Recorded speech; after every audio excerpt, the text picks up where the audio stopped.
Kung makikita niyo yung ating wiring, walang naka-positive-positive.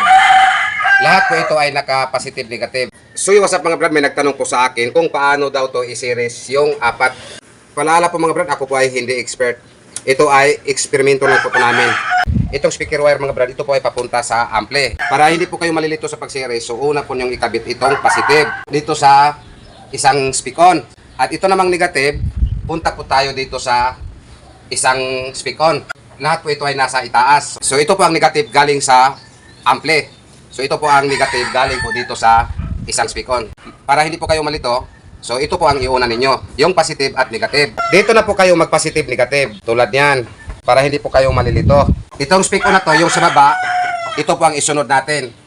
Tulad nito, ito po ay negative. So kabit nyo dito sa positive. Naikabit na po yung dalawa. So ngayon punta na po tayo dito sa speak-on na sa baba.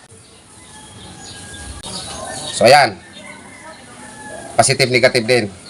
Kung makikita niyo yung ating wiring, walang naka-positive-positive. Lahat po ito ay naka-negative-positive. Tulad dito, positive-negative, negative-positive, positive-negative. At ito namang kabilang positive, ito po ay papunta sa ating ampli. At ito namang negative na to, ito po ay papunta dito. So yan. Yan po ang series. Iba po ang parallel. Pero kung ganitong senaryo mga brad, mas lalong humaba ang watts. Pero pareho lang po ang ohms. This is the police speaking. This club is closed forever. So what's up mga brad? So sa hindi pa po ito namin isip, ay isi-shoutout ko muna ito nag-order nito, Mr. Javier ng Tubuso, Negros. So ayan na po ang 4x2 ninyo. At sa hindi ko pa ipagpatuloy ang sound test nito, so ipapakita ko po muna sa inyo kung ano po ang nakaload nitong 4x2. So ayan, ito po pala ang nakaload nitong MCB na D12, itong Live Pro 12 1000. At ito naman ang nakakabit sa mid, itong PAMI D12, 800 watts live ang brand.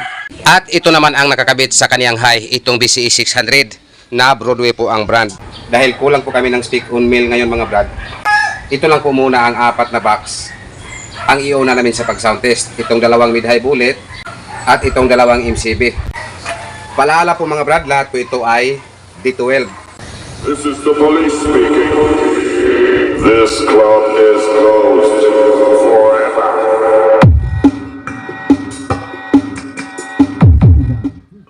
Actually, ito si Mr. Customer mga brad. Balik order na po to siya dito sa amin. Nakakuha na po to siya dito sa amin ng 2x2.